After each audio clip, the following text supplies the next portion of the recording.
Hello, show you our new 8-feet veneer peeling line. This 4-line only need one person is enough. This is the first log transporter. This is the wood debarker. Its weight more than 7 tons.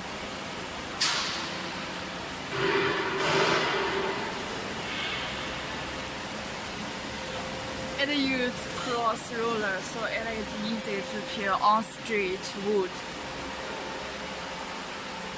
And its max opening can be 700.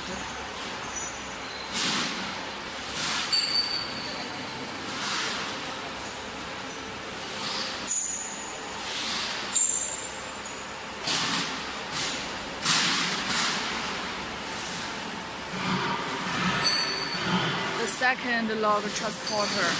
Then this is the veneer peeling machine.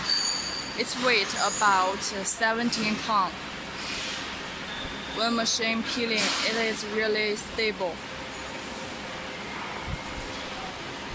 Its power is 62, very big.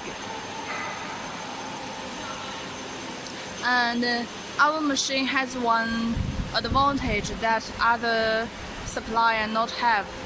It's our machine have the remote control, so you need not worry the after sales service.